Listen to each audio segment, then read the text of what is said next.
अस्सलामुअलैकुम जी। मैं बहुत माड़ा मस्कीन जी, मेरे नाल जुर्म हो गया जी। मेरी भैन किसी ने अगवा करते कतल कर दी है जी।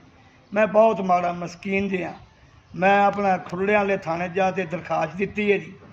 मैं बड़ा लभदा रहा, थाने पता किया, बड़ा भजया जी, बिरादरी वाले सब, मैं किधरों पता नहीं लगा। समनाबाद थाना है, उत्थे जी उन्हें लाश मिली, उन्होंने ग्रुप ही सट्टी है।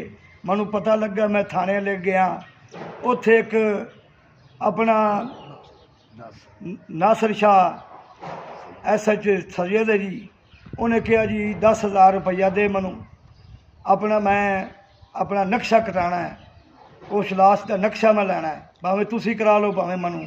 मैं उन्होंने 6,000 रुपया मिन्नत तले, मेरे को हैगा ही हुआ 6,000 पूरे तरके दे विच। मैं बहुत माड़ा, मेरे नाल ज़्यादती हो गई है।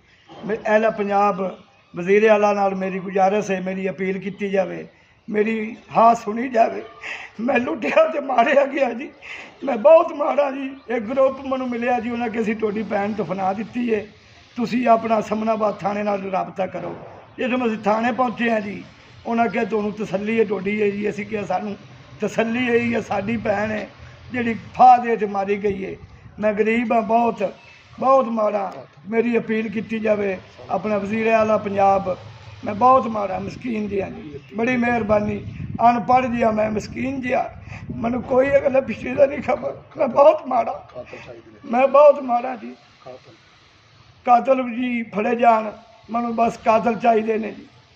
मैं होर कुछ नहीं लैंदा जी, मैनू कातल चाहिए ने। साढ़े नाल साड़ी किसी नाल दुश्मनी नहीं, ना कोई साड़ी लड़ाई किधरे नाल, किसी नाल भी नहीं, सिर्फ मैनू कातल चाहिए ने। बड़ी मेहरबानी।